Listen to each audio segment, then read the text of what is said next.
Hello everyone out there in bright and beautiful YouTube land. It's Joel Ellison with Pinnacle Mountain Gunsmithing, and I have for you today a pair of 7mm Mauser rifles.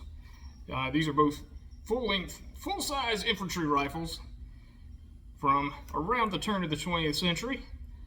This would have been state-of-the-art in most of the countries where these were purchased.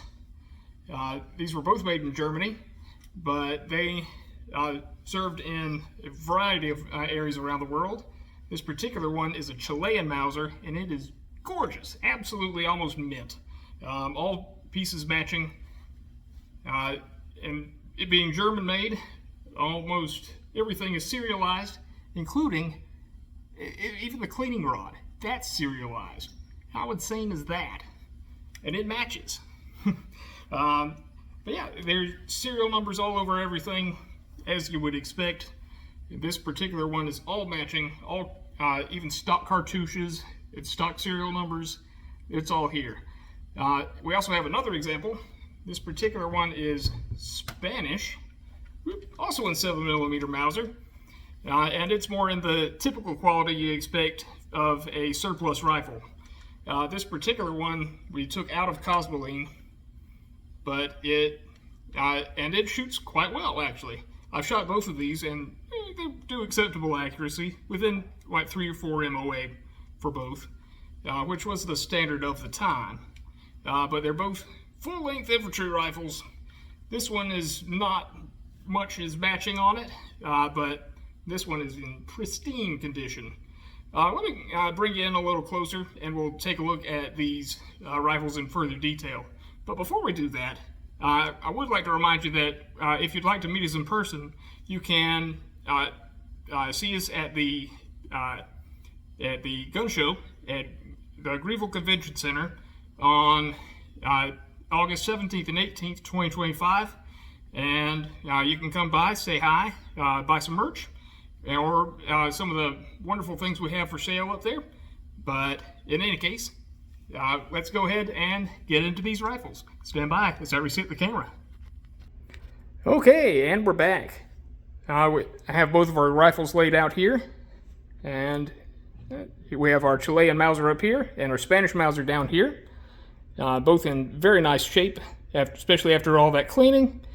We have our upper handguard, which goes most of the way down. It's very useful for bayonet fighting.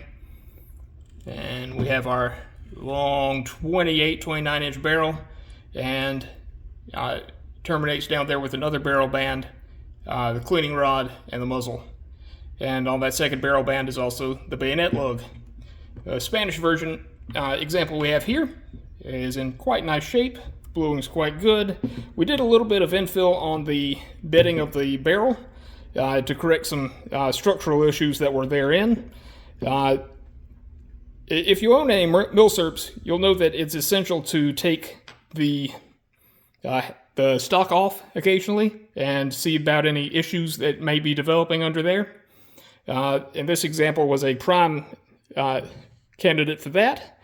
We have our action, we'll get back to that, and our stock back here, nice high comb, nice butt plate with a screw back here and a screw under here, just for convenience and so that the screw heads themselves don't get damaged.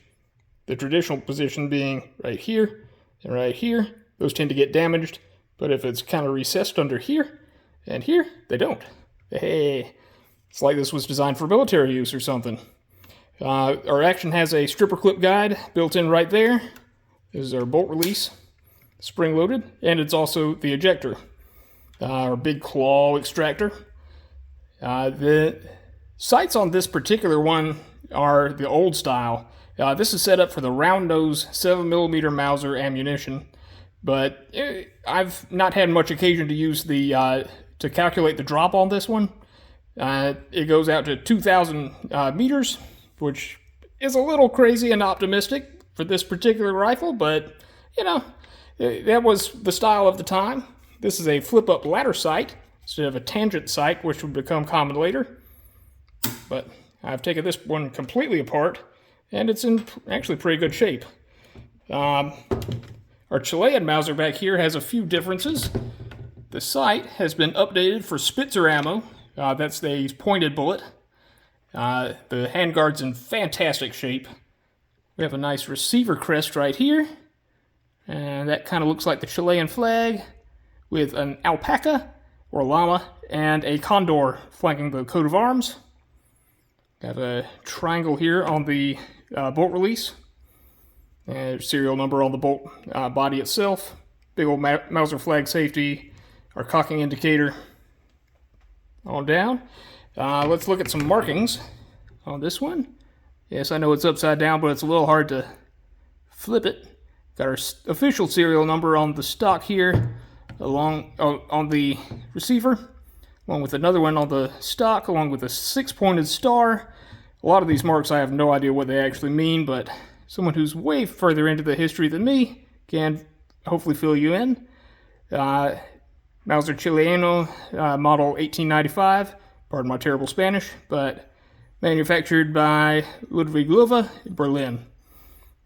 These were actually, that was who owned the company that made these, but these were actually manufactured in Oberdorf, I'm pretty sure.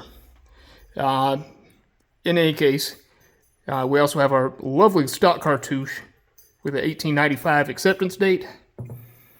And this particular one is in fantastic shape, shoots really great. And this one's going in my vault to stay hopefully for a long, long time. There's one small difference with the action itself on both of these rifles. But when you open these,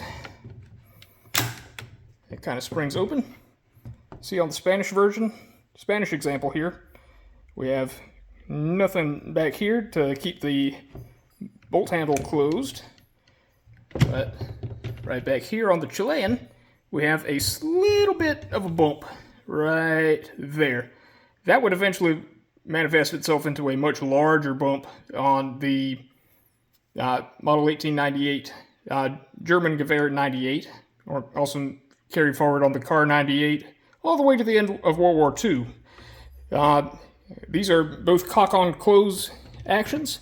Let me demonstrate that here in a sec. Let me put the camera down and we'll get back to it. Stand by. All right, now that I have you set back up, let me demonstrate it on the Spanish version here. This is a cock-on close action, not a cock-on open, which is what most modern bolt-action rifles are typically constructed with. You see the back of the cocking piece on the bolt here is flush, or mostly flush. When you go to close it, you have to have a little oomph to get it closed, and the cocking piece comes out back here. Currently the safety's off. To flip the safety on, flip it all the way to the right, and nothing happens when you pull the trigger, and the bolt does not open. Flipping it back to the fire position, all the way to the left, the cocking piece goes forward when you pull the trigger, and when you open the action, I'm trying to keep this so that you can see the cocking piece kind of barely pull back. That's pulling back so that it doesn't contact the primer anymore. And then you can open the bolt, cycle a new round in, load more rounds in, etc., etc. Notice on the Spanish version, it also locks open on an empty magazine so that you're not just going through the motions and firing clicks at the enemy instead of, actually bullets, which is kind of the idea in the military, by the way. In any case, if we slide our bolt forward again, boom, we have recocked it. Now, in order to disassemble the bolt, it's actually kind of neat. It's like it's designed for soldiers or something. We have a middle position on our safety. When we open the rifle, we have no tension. It's holding the tension on the striker spring. We can slide that out, and out comes our bolt. And from this, we will see a slight difference with the Chilean Mauser. We'll do the same, and I'll get back to you with another camera angle. Stand by. All right, we're up here on the bolt faces of these two rifles. The Spanish bolt over here, and the Chilean bolt. And we'll see the Chilean bolt has a round bottom, and the Spanish bolt has a very square bottom. the rest of the profile of the bolt is pretty much identical. These were very safe rifles, very soldier-proof, very soldier-friendly. But the older pattern Spanish Mauser had a little bit of a square bottom here in order to get a little bit better controlled round feed. That's when the round pops up pretty much immediately after it leaves the magazine underneath the extractor claw. Both rifles do that, but when they were coming up with the 1893, they thought, maybe give it a little more surface down there. On the 1895, they realized, it's not really that necessary, and if we make it round, we can save a little bit on manufacturing cost and materials. In any case, let me show you how to take these apart. And they both come apart about the same way. With our safety flag in the middle position, we can just unscrew the front of the bolt.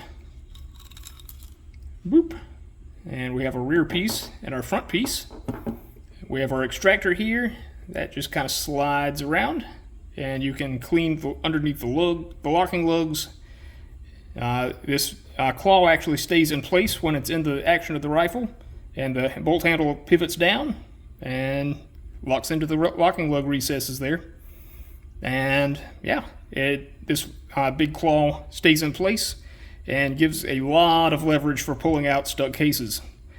It's a very safe rifle, very efficient. I'm going to show you my setup for disassembling this particular bolt. Let me actually get a little bit better camera angle. Stand by. Okay, to disassemble the rest of the bolt, I have this scrap piece of 2x4 with a hole big enough to fit the firing pin in up to this piece. This is the actual tip of the firing pin, but I'm going to slip that down in there so it doesn't get damaged, and compress the spring slightly and turn the cocking piece 90 degrees. A little bit of wiggle. There we go. And I can ease off the pressure on the striker spring. And from there, the safety can just come out one way. And, boom. There's our firing pin, striker spring, our safety, cocking piece, and the rear piece that just kind of holds it all together, along with the front of the bolt. And let me pull you back a little bit so that you can see the whole thing. And yeah, that's pretty much it. Pretty much all I was doing to release the cocking piece was turning it to the left and wiggle, and this whole thing comes out. It's not threaded so that you can't get it wrong, get the depth of the firing pin wrong, therefore making your rifle non-operable, and which would be bad in a combat situation. But yeah, these are incredibly simple, very efficient design, very much state-of-the-art for the turn of the century, and yeah, these served their respective countries quite well. The Spanish one in particular, the 1893s, they had quite an impression on the U.S. troops facing them in the Spanish-American War. Though the Spanish were quite soundly defeated and in a rather quick succession in Cuba and the Philippines, the Americans saw those rifles and compared them to their Krag Jorgensens and said, "Wow, that is a nice rifle. I've got to get me one of those." And that's how we ended up with the 1903 Springfield. In any case, let me put these back together and I'll share with you a few more thoughts. Stand by.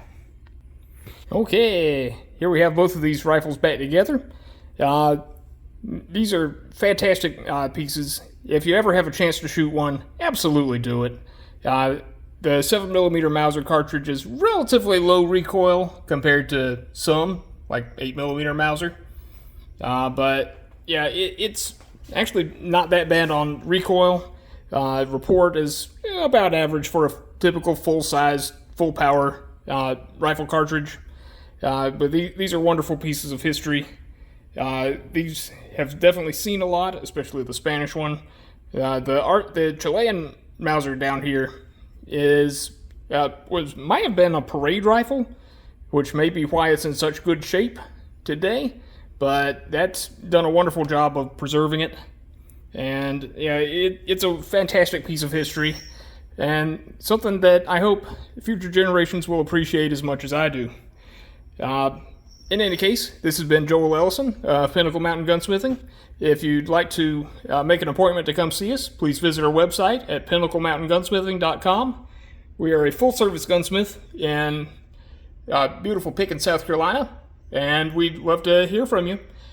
Please give us a call or an email, and we'll help you out with your Mauser rifles or whatever else you need help with.